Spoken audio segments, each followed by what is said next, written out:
In accordance with Decision 77/506 of 16th of September 2022, I give the floor to the distinguished representative of Ukraine to introduce an address by the head of state. Mr. President, I have the honor to introduce the pre-recorded statement by His Excellency Mr. Volodymyr Zelensky, President of Ukraine. Greetings to all people of the world who value peace and unity between different and equal nations. I wish you all peace. I thank you that we are united in our striving to restore peace and to guarantee peace for any nation that has become a victim of the armed aggression. A crime has been committed against Ukraine, and we demand just punishment. The crime was committed against our state borders. The crime was committed against the lives of our people. The crime was committed against the dignity of our women and men. The crime was committed against the values that make you and me a community of the United Nations. And Ukraine demands punishment for trying to steal our territory, punishment for the murders of thousands of people, punishment for tortures and humiliations of women and men, punishment for the catastrophic turbulence that Russia provoked with its illegal war, and not only for us, Ukrainians, but for the whole world, for every nation that is represented in this hall of the UN General Assembly. I'm speaking on behalf of the state which is forced to defend itself but has the formula for peace.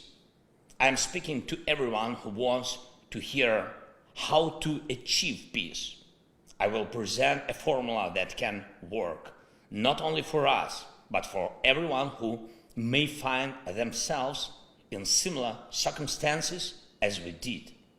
It's a formula that punishes crime, protects life, restores security and territorial integrity, guarantees security, and provides determination. There are 5 preconditions for peace.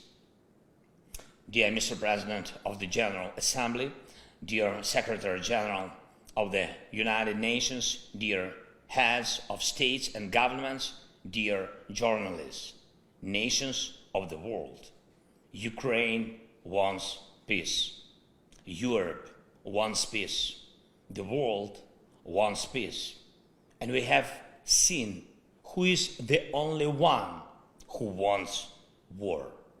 There is only one entity among all UN member states who would say now, if he could interrupt my speech, that he's happy with this war, with his war.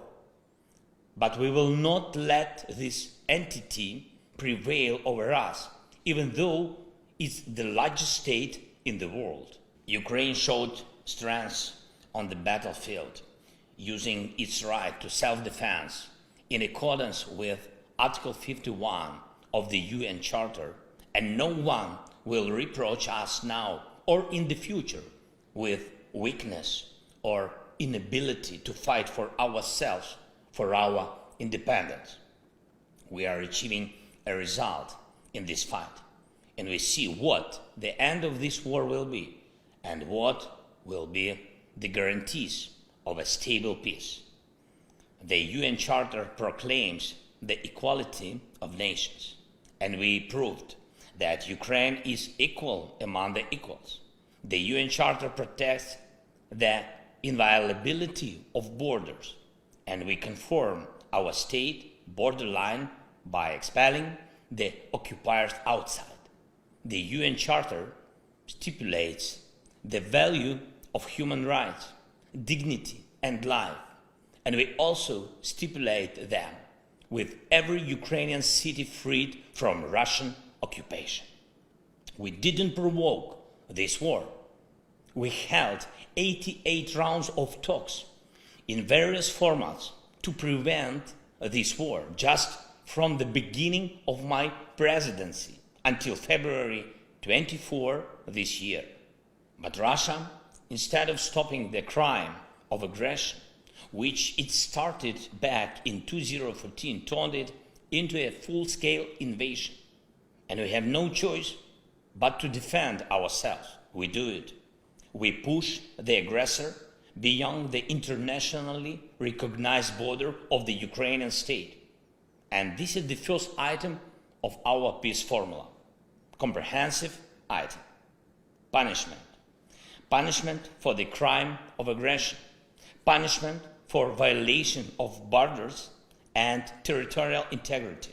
Punishment that must be in place until the internationally recognized border is restored, until the aggression stops, and until the damages and losses for the war are fully compensated.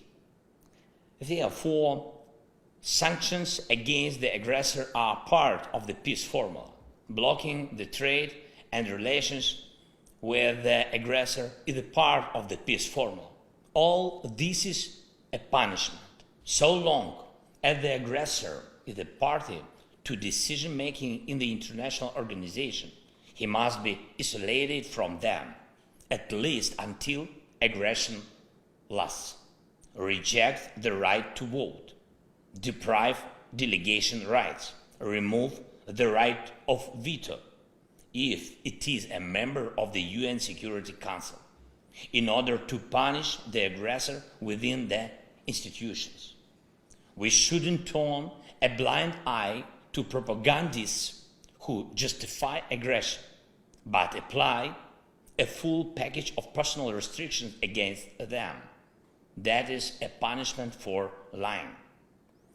Citizens of the aggressor state shouldn't be allowed to enjoy tourism or shopping in the territory of those who value peace, but should be encouraged through visa restrictions to fight against the aggression of their own state. Punish for abetting the evil.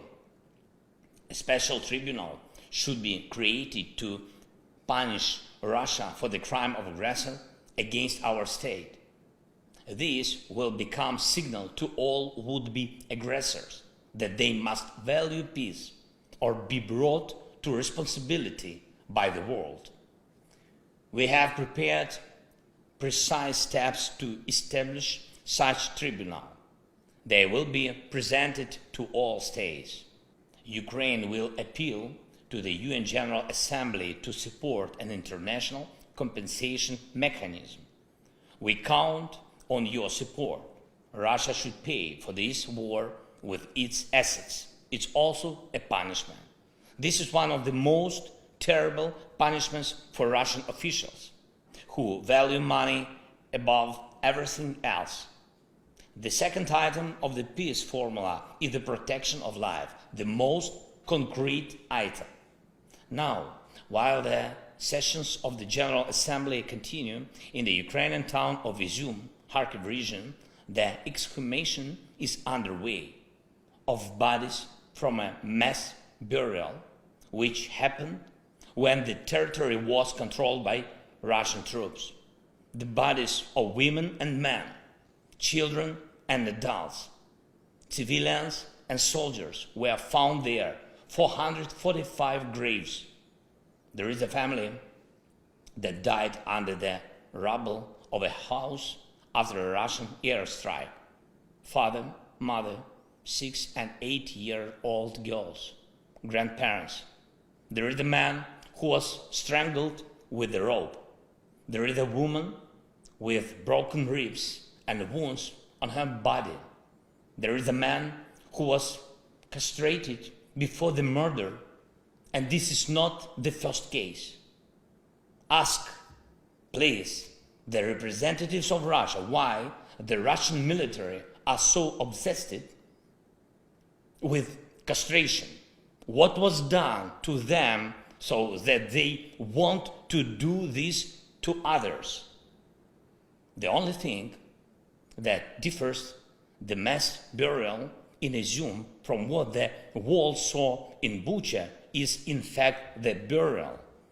The Russian army was in Izum for a longer time, and therefore the bodies of the killed people were buried and not scattered on the streets.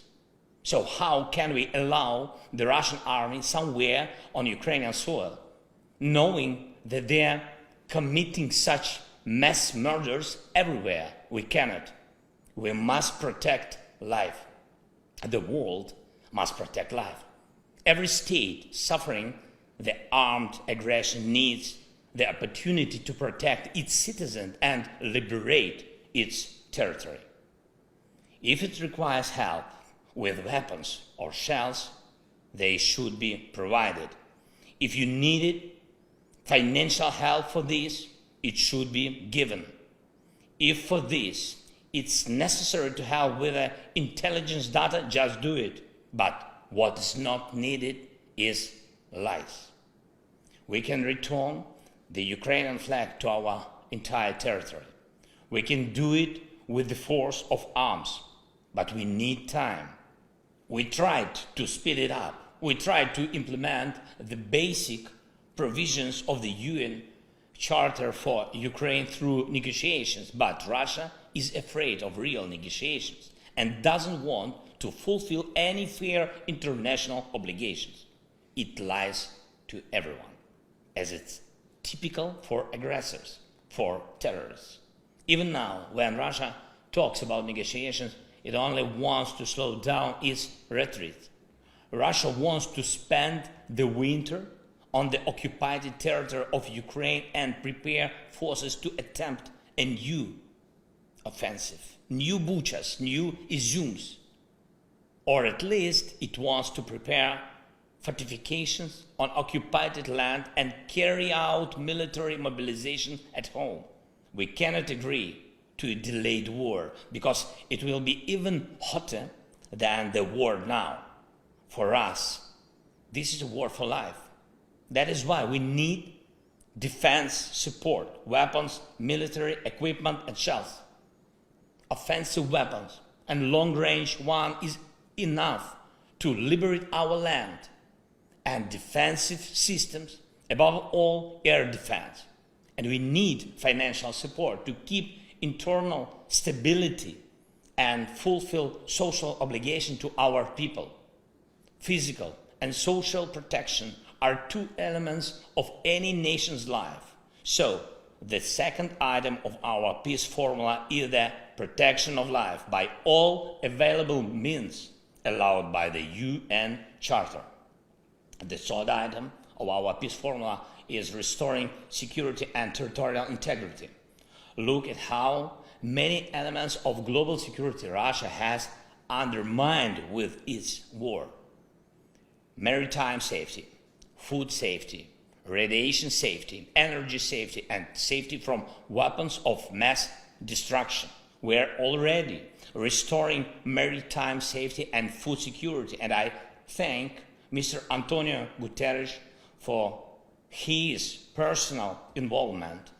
Algeria, Ethiopia, Egypt, Libya, Kenya, Somalia, Sudan, Tunisia, Bangladesh, Israel, India, Iran, Yemen, Cyprus, China, Korea, Lebanon, Turkey, Belgium, Bulgaria, Greece, Ireland, Spain, Italy, Netherlands, Germany, Romania, and France have already received Ukrainian agricultural products. And we have to increase the supply by sea, both under market conditions and within the UN food program, for which Ukraine is always a reliable partner. And by the way, despite all the difficulties caused by the war, we decided to provide humanitarian aid to Ethiopia and Somalia.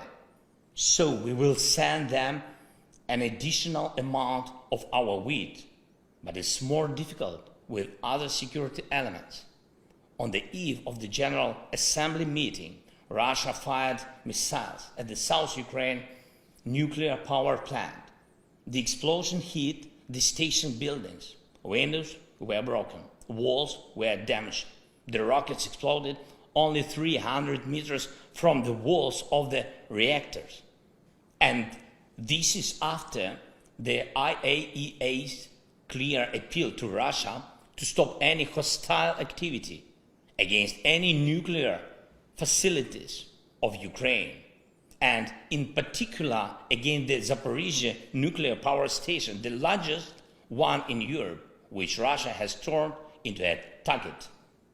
And that makes all of you a target. Russian radiation blackmailing is something that should concern each and every one of you, because none of you will find a vaccine against radiation sickness.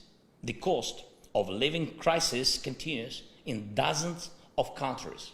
It rules in the destabilization of the energy market. It's necessary to remove the main factor of global price turbulence, namely Russian energy blackmailing. It's necessary to cap the prices at which Russia exports its energy resources. It's necessary to make Russian oil and gas just ordinary goods again. Currently, oil and gas are Russia's energy weapons. And that is why it manipulates the markets so that electricity, gas, petrol, and diesel become the privilege of few instead of being a common goods available to all.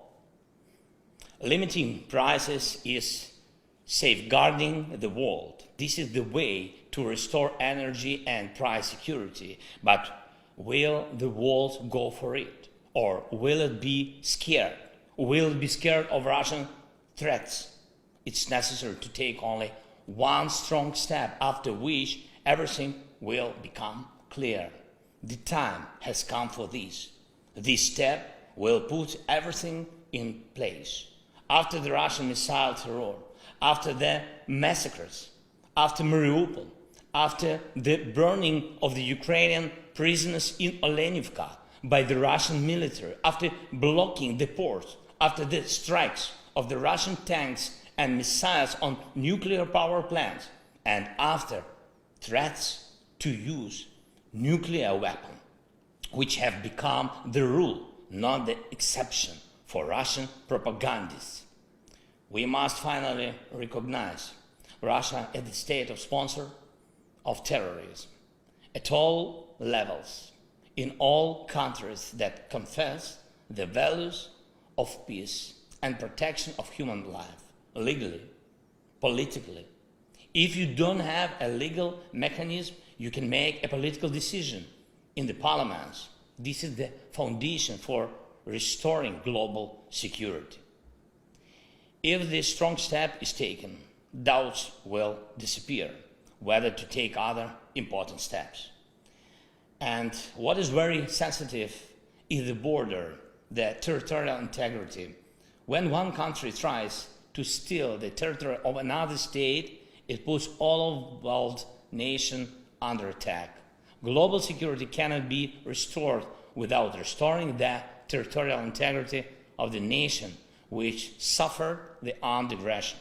So the third item of the Ukrainian peace formula is the restoration of security and territorial integrity. The fourth item is security guarantees.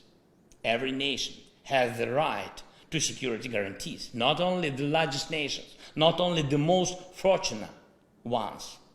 We have proposals to upgrade the security architecture for Ukraine and for Europe and the world, which will not allow any more aggression against us. We are already presenting them to partners. Proposals for legally binding multilateral and bilateral treaties. These are the conditions for the guarantors to act and the timeline for their actions to bring results. Results on land, at sea, and in the air, in diplomacy and politics, in economy and finance, in providing weapons and intelligence. Each of you who will receive the text of our peace formula will also see the details of what we offer as security guarantees. I do not want to compare our offers with the guarantees of any alliances that exist on the planet now. I want to stress that it is always much better to guarantee the security of a nation preventively rather than to stop a war after it has already begun. And the fifth item of the Ukrainian peace formula is the determination, something without which the other four items will not work. This is our determination to fight. This is the determination of the partners to help us and also themselves. And this is the determination of the world to unite around the one who fights against armed aggression and to call to order the one who threatens all. So, all five items of our formula: punishment for aggression, protection of life, restoration of security and territorial integrity, security guarantees, and determination to defend oneself.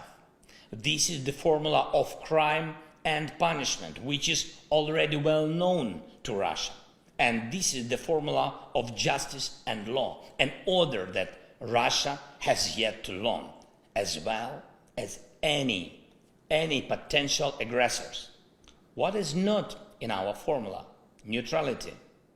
Those who speak of neutrality when human values and peace are under attack mean something else. They talk about indifference, everyone for themselves. Here is what they say. They pretend to be interested in each other's problems. They take care of each other formally. They sympathize only for protocol, and that is why they pretend to protect someone, but in reality they protect only their vested interests. This is what creates the conditions for war. This is what needs to be corrected in order to create conditions for peace. All you need is determination. There was a lot of talking about reforming the UN. How did all end? No result. If you look carefully at our peace formula, you will see that its implementation is already becoming a de facto reform of the United Nations. Our formula is universal and unites the North and the South of the world. It calls for the world's majority and encourages to expand the representation of those who remain unheard. This is an imbalance when Africa, Latin America, most of Asia, Central and Eastern Europe comply with the right of veto that they themselves never had. And this is what Ukraine is talking about. And have you ever heard such words from Russia? But it's a permanent member of the Security Council. For some reason.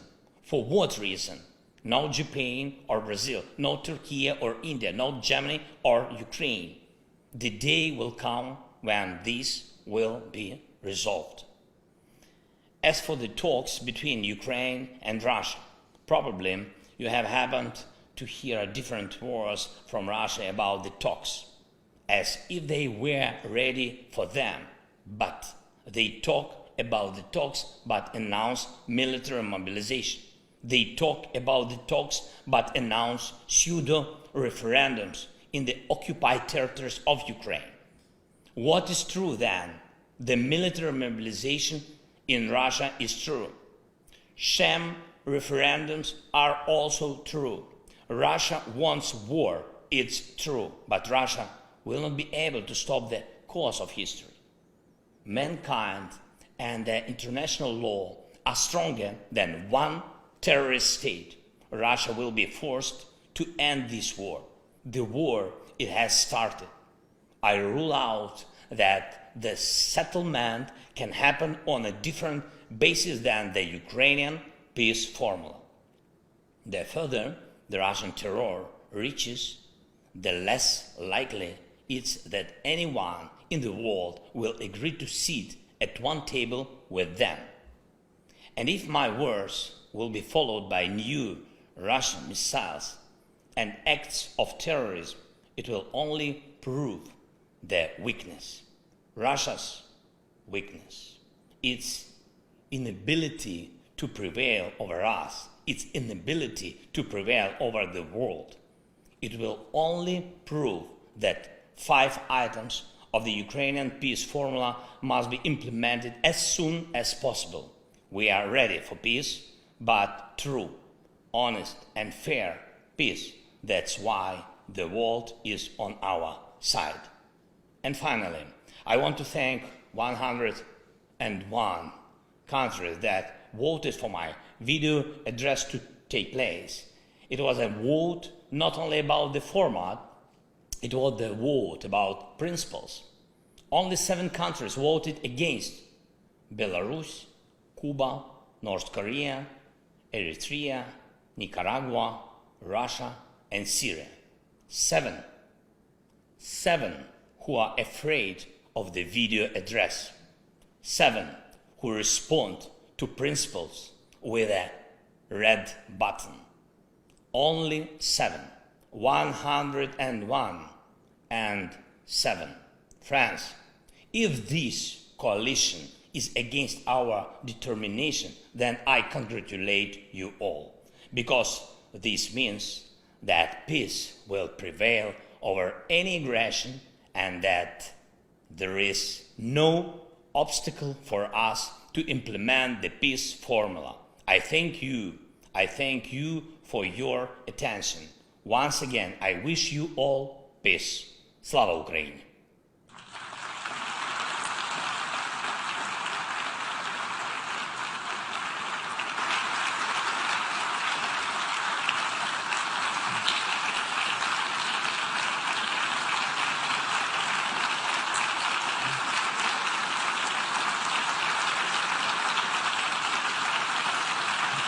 On behalf of the Assembly, I wish to thank the President of Ukraine for his statement just made.